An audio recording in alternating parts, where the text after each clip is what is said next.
Morrison misses with his first left hand that did manage to clear the mosquitoes out of here.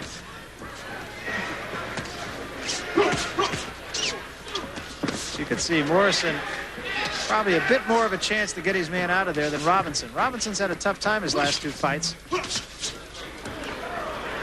Morrison's no nonsense. And you'll look for an explosive left hook from him as the punctuation punch. It's been his best so far in his young career. He is being handled now, incidentally, by Bill Cayton, who, of course, you are familiar with from the Jimmy Jacobs, Bill Cayton, Mike Tyson triumvirate. And Cayton saw a videotape as a courtesy to a friend of Tommy Morrison and liked it because of the left hook and went out and scattered him and took him over. Heavy-handed puncher, Morrison.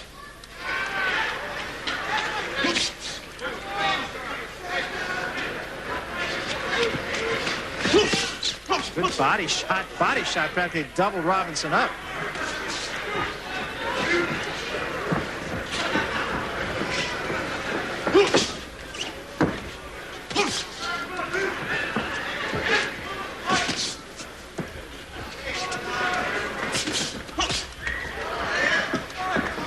It's got to make you so wary as a fighter when someone with the power of Morrison is bearing in on you, because you know you cannot afford a mistake, even a borderline mistake. Morrison doing some good body work here in this first round.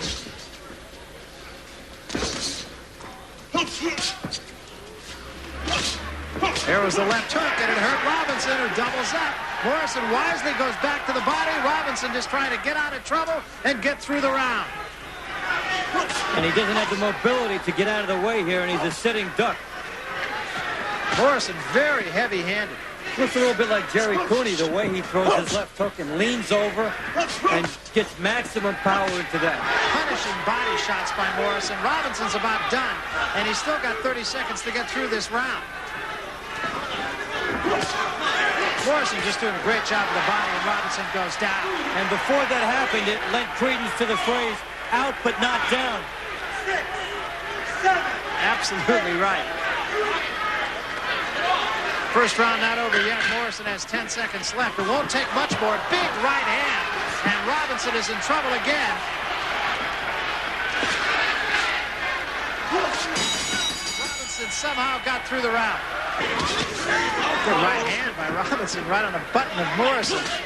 So even though that punch didn't hurt, Robinson has shown an ability to get there, and that's something that other fighters who may take on Tommy Morrison in the future will certainly go to school on. Robinson showed that he came here for a reason, at least. Huge body shot, and down goes Robinson. Crowd booing, but those are some really tough body shots. Wicked shots, and near the kidney area. It's the kind of over. thing you wake up the next day and you might have a broken bone. Steve Smoger wisely stops this fight. And Tommy Morrison has a second-round TKO. And actually, Tommy, it was more to the body in this fight than other fights for you. I feel like I said earlier, the guy had a good defense as far as protecting his head, and he's leaving his body open. I think that's what took his legs away. Hit him with some good body shots. The guy started slowing down a little bit. Now it's kind of moved in for the kill, I guess. Okay, want to take us through it quickly? What's going through your head here? Well, right now I think fighting outside is definitely a new experience for me. It's something I like. I don't think I'm sweating as much now as I normally do, but the guy's tough, and I got to tip my hat to him. And I just thank God for carrying me through it and me coming out of it safe. Okay, quickly, Bill Cayton, his manager, how many more six-rounders do you think we'll see? We'll have a few more, quite a few more. Okay. Tommy needs the experience. Okay, thank you very much, and now we go back to Barry at ringside. And in case you are new to Tommy Morrison, he is the great-grandnephew of Marion Morrison, otherwise known as John Wayne, thus the Duke. And we're looking at Jesse Shelby, 29 years old. His last fight was 15 months ago. He manages himself, and this is kind of a crossroads fight for Jesse Shelby. And a dangerous situation to be in, self-managed. All the distractions you have to worry about, in addition to being ready for a fight. Morrison scored 5 first-round knockouts. His first 7 knockouts, his first 7 fights were all knockouts. He has 2 knockouts in 21 seconds.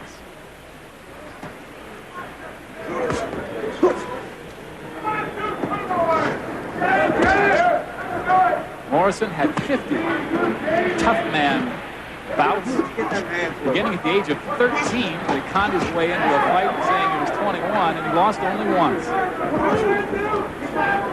And from those raw roots, he's now starting to acquire some finesse. Well, it was enough to attract Bill Payton, Mike Tyson's estranged manager, and Morrison working over his man on the ropes here and getting the best of it. Jesse Shelby in trouble. Yes, early. Shelby not throwing much here. Morrison working to the body, then trying to go upstairs as he does here. His last outing, he worked effectively to the body and won his fight over Davidson. He's owning it right now. And he's showing you again aggressiveness, patience, positioning. And he's fighting somebody who's 16-6 and has been in there with some pretty good fighters when he was fighting regularly. Shelby is coming off a layoff since May of 1988.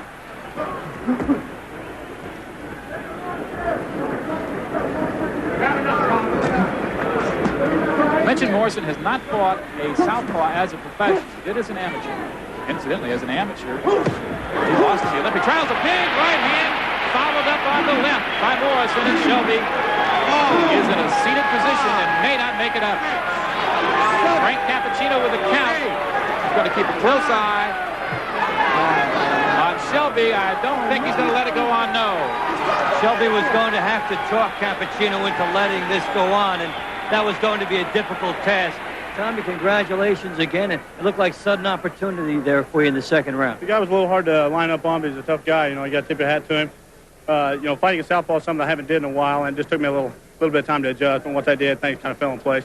What did you see out there from the southpaw style that had not been shown to you in other fights? Well, I think it was just a matter of distance, being able to line up. The guy seemed like I was just a step off, the first part through the first round and second round. But once I got adjusted to it, I think things went my way. Did you coax him into a mistake in the second?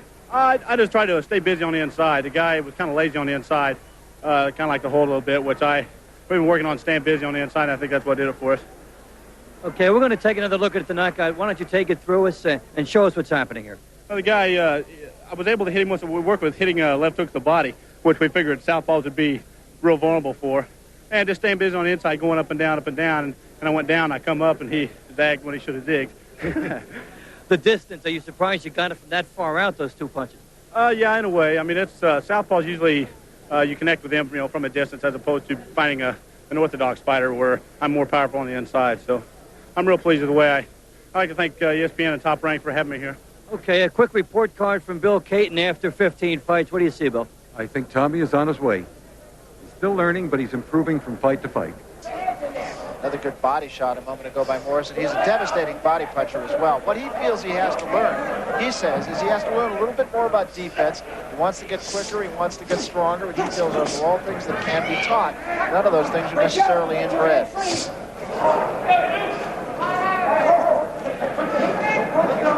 Still a long way to go for Rick Ennis in round number one. I think Rick Ennis should be constantly moving to his left, away from that hook. Make Morrison beat you with the right hand. Morrison's not careless with that left hand either, like a lot of young fighters. He doesn't leave it out there.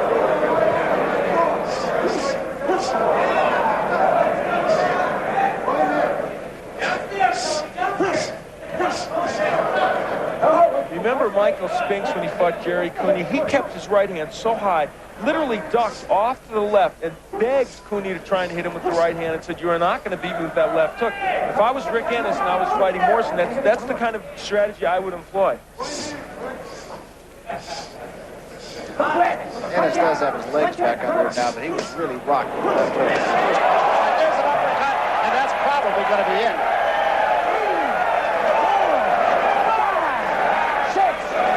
7, 8. How are we doing? Come here. All right. And Mills Lane will let it go. One more knockout and it's over. That's it. Well stopped by Mills Lane. Impressive win against an experienced opponent for Tommy Morrison. I'm going to tell you something. Forget everything else. One thing about this bout, the left hook of Tommy Morrison is getting shorter and more compact every time he boxes. And That's, to me, is more important than anything else, whether he gets knockouts or doesn't. He's facing journeyman heavyweights.